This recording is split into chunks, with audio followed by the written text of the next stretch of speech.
Hello friends, मैं हूं मिलिंद पालके और आप देख रहे हैं पालकेज academy foundation for a better future easiest way to learn maths. और आज का हमारा टॉपिक है that is maximum and minimum of function by using derivative. So ये अनदर एक एग्जांपल है, या तो हाँ एक एग्जांपल बोल सकते हैं एप्लीकेशन ऑफ डेरिवेटिव का। तो ये जो एप्लीकेशन है इससे हमें पता चलती है कि फंक्शन किस पॉइंट पे मैक्सिमम वैल्यू दे रहा है और मिनिमम वैल्यू दे रहा है। इसी को हम लोग सेकेंड डेरिवेटिव टेस्ट भी बोलते हैं। इसमें हमें डेरिवेटिव का 2 बार डेरिवेटिव निकालना होता है, और अगर 2 बार डेरिवेटिव निकालने के बाद वो फंक्शन की वैल्यू या उसकी value less than zero I, मतलब निगेटिव आई, तब वो फंक्शन उस पॉइंट पे मैक्सिमम होता है। और अगर डबल डेरिवेटिव की वैल्यू पॉजिटिव हो तो उस फंक्शन की वैल्यू वहाँ पे मिनिमम होती है। अगर F double dash x less than zero है, मतलब निगेटिव है, तो वो मैक्सिमम होगा। ये ध्यान में रखना, डबल डेरिवेटिव अगर निगेटिव है तो वो मैक्सिमम होगा, या तो डबल डेरिवेटिव पॉजिटिव होगा तो वो क्या होगा, मिनिमम होगा। बस ये 2 चीज़ें यहाँ पे ध्यान रखने लायक है। तो इसके लिए हमें प्रोसीजर देखनी पड़ती है। तो सबसे पहले प्रोसीजर देखते हैं मैक्सिमम मिनिमम फाइंड आउट करने की। तो इस प्रोसीजर की पहली स्टेप है, जो फंक्शन दिया जाएगा उसे लिखेंगे हम लोग, उसके बाद उसका डेरिवेटिव निकालेंगे, फिर उसके बाद उसका डबल डेरिवेटिव निकाल के रखेंगे, फिर पुट करेंगे डेरिवेटिव को इक्वल टू ज़ीरो। जो भी आएगा इसका डेरिवेटिव, उस डेरिवेटिव की वैल्यू को हम लोग ज़ीरो पुट करेंगे। देन उसे उस इक्वेशन को सॉल्व करेंगे। अगर क्वाड्रेटिक इक्वेशन मिला तो हमें 2 वैल्यू मिलेगी, x1 एंड x2, जो कि रूट ऑफ दैट इक्वेशन होगा। अगर हम लोग लकी रहेंगे तो सिर्फ एक ही इक्वेशन मिलेगा, क्वाड्रेटिक नहीं मिलेगा, लीनियर मिलेगा, और फिर हमें एक ही रूट मिलेगा। उसके बाद x1 और x2 की दोनों की वैल्यू हमको मिल जाएगी। फिर हम लोग डबल डेरिवेटिव में x1 की वैल्यू को पुट करेंगे, फिर डबल डेरिवेटिव में x2 की वैल्यू पुट करेंगे।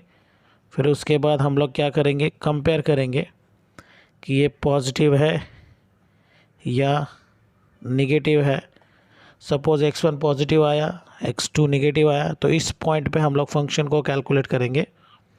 दैट मीन्स उस x1 की वैल्यू को हम लोग फंक्शन की वैल्यू में पुट करेंगे, और जैसे ही फंक्शन की वैल्यू में पुट करेंगे तो हम लोग को कुछ वैल्यू मिलेगी। सिमिलरली यहाँ पे भी एक वैल्यू मिलेगी। जब हम इन दोनों को कंपेयर करेंगे तो हमें एक्चुअली में पता चलेगा कि ये पॉजिटिव था तो ये लेस अमाउंट है, दैट मीन्स मिनिमम है, और ये निगेटिव है तो ये मैक्सिमम अमाउंट है, मैक्सिमम। सो इसी को बोलते हैं maximum and minimum of function. ठीक है, प्रोसीजर देख लो। पहले फंक्शन, उसके बाद उसका डेरिवेटिव, फिर डबल डेरिवेटिव, डेरिवेटिव को ज़ीरो पुट करें, उसके बाद उसको सॉल्व करें। 2 वैल्यू मिलेगी तो वो डबल डेरिवेटिव में पुट करें। जो पॉजिटिव आया उसको हम लोग बोलेंगे मिनिमम, जो नेगेटिव आया उसको हम लोग बोलेंगे मैक्सिमम। इस तरह से इधर के मैक्सिमम और मिनिमम के प्रॉब्लम सॉल्व होंगे। और इसी का यूज़ करके हमें एक्सरसाइज 2.4 के क्वेश्चन नंबर 9 से लेकर आगे के क्वेश्चन, उसके ऑनवर्ड क्वेश्चन को सॉल्व करना है। ठीक है, तो चलो शुरू करते हैं। आज हम लोग का टॉपिक मैक्सिमम एंड मिनिमम। तो यहाँ पे हमारा क्वेश्चन नंबर 9 है maximum and minimum of the function. तो मैंने शॉर्टकट में लिख दिया है, maximum and minimum find out करना है हमें। फंक्शन दे दिया है 2x का cube minus 21x square plus 36x minus 20। अब प्रोसीजर वाइज मुझे क्या करना है, सबसे पहले तो इसका डेरिवेटिव निकालना है। तो इसका डेरिवेटिव आएगा 2x क्यूब का डेरिवेटिव है 3x square minus 21, x square का डेरिवेटिव है 2x प्लस 36, एक्स का डेरिवेटिव है 1, और माइनस 20 का डेरिवेटिव आएगा 0। तो उस हिसाब से इसका डेरिवेटिव जो बनने वाला है वो है 6x का स्क्वायर माइनस 42x प्लस 36, और उसका डबल डेरिवेटिव है 6 इंटू 2x माइनस 42 1 प्लस 36 का 0, तो आ जाएगा 12x माइनस 42।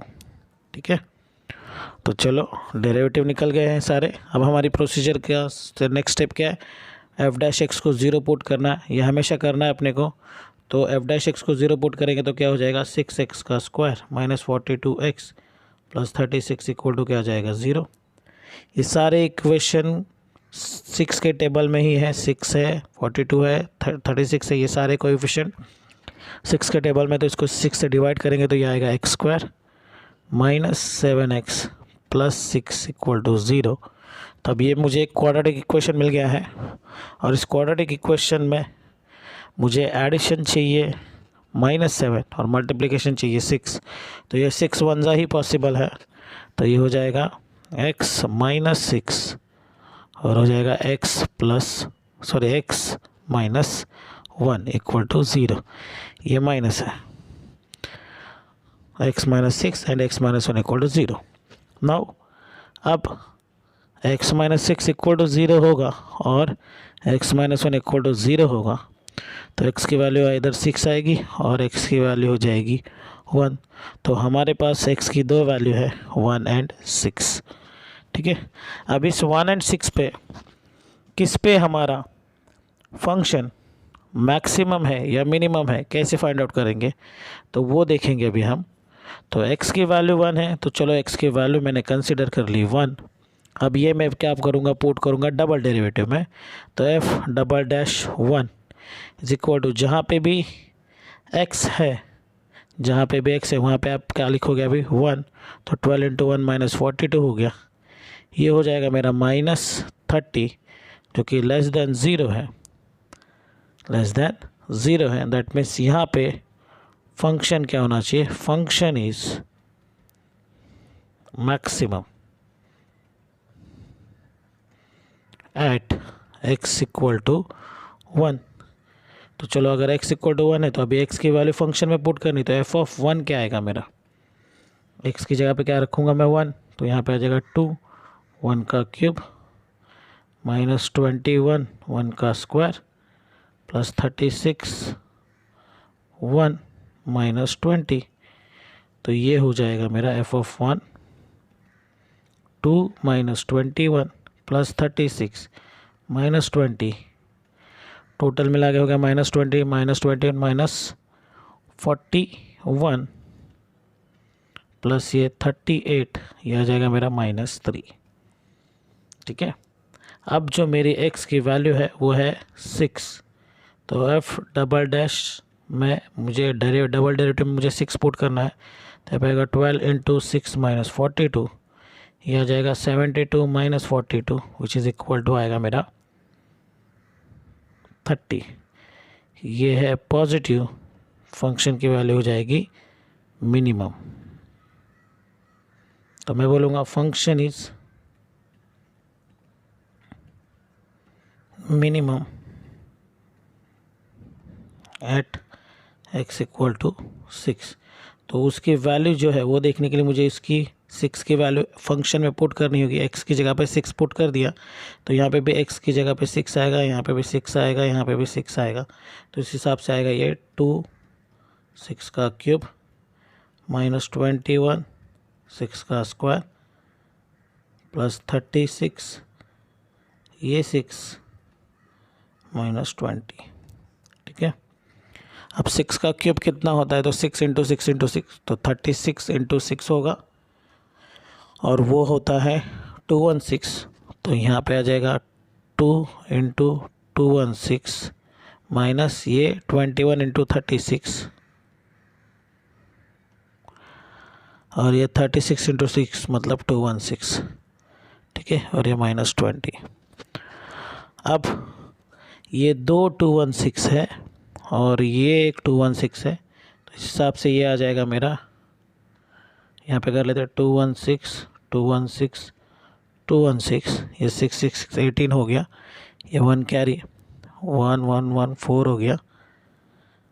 ठीक है, और ये 6, तो ये पूरा मिला के हो जाएगा 648 अब 21 से 36 को इंटू करना है हमें, तो उसके लिए यहाँ पे करते हैं अपन 36 इंटू 21, 21 6 126, तो ये 6 ऊपर 12, 21 3 63, 63, फिर ये 265 और ये हो गया मेरा 75। ठीक है, आप कैलकुलेशन फिर से कर सकते हो। 21 6 126, यहाँ पे 6 रखा, यहाँ पे 12 कैरी, 21 3 3 और ये 63, 65 और ये 10 75, तो ये 756 माइनस 756। ठीक है, अब 756 में से 648 अगर जाएगा तो 16 में से 8 गया, यहाँ पे आ गया 8, 1 कैरी। अब 14 में से 6 गया, यहाँ पे आएगा 6, अगेन एक कैरी। 7 में से 7 गया, ये आया 0। ठीक है, देख लो फिर से कितना होने वाला है। 14 में से 5 गया तो होना चाहिए 9, सॉरी ये होना चाहिए अपना 9, और बड़े का साइन है दैट इज़ -98, तो ये -98 आया। अब अगर अपन कंपेयर करेंगे तो देखो हमारे जो f1 की वैल्यू है वो है -3, और यहाँ पे जो f6 की वैल्यू है वो -98 है। तो -3 में से और -90 में से 98 में से कौन बड़ा है? तो ऑब्वियसली -3 बड़ा है और -98 क्या है? छोटा है। तो इस हिसाब से ये फंक्शन क्या होना चाहिए, ये जो वैल्यू क्या होनी चाहिए, ये मैक्सिमम होनी चाहिए। तो देखो अपन ने मैक्सिमम ही लिखा है क्या? हाँ यस, अपन ने मैक्सिमम ही लिखा है। तो इसका मतलब सेकेंड डेरिवेटिव टेस्ट से हम लोग डायरेक्टली बता सकते हैं कि अगर डेरिवेटिव अगर निगेटिव आ रहा है, डबल डेरिवेटिव अगर निगेटिव आ रहा है तो वो क्या है? मैक्सिमम है, और पॉजिटिव आ रहा है तो वो मिनिमम है। तो ये जो क्वेश्चन है, ये क्वेश्चन एग्ज़ाम में 4 मार्क्स के लिए पूछा जाता है, और जिसमें क्वेश्चन में पूछते हैं कि फाइंड आउट करो मैक्सिमम एंड मिनिमम वैल्यू, और उस फंक्शन की मैक्सिमम और मिनिमम वैल्यू भी लिखो। तो ये पूरा का पूरा प्रोसीजर इस तरह से ही सॉल्व करना रहता है। मैंने ऑलरेडी आपको प्रॉब्लम के लिए प्रोसीजर पहले ही बता दी थी, उसके बाद फिर आपको क्या करना है? प्रॉब्लम को सॉल्व करना है। तो आई होप कि इसी तरह आप मैक्सिमम और मिनिमम के प्रॉब्लम को सॉल्व कर लोगे। नेक्स्ट लेक्चर में हम लोग मैक्सिमम और मिनिमम का यूज़ करके वर्ड प्रॉब्लम सॉल्व करेंगे। तब तक के लिए देखते रहें, कीप स्टडिंग, और अगर अच्छा लगा वीडियो तो कीप शेयरिंग।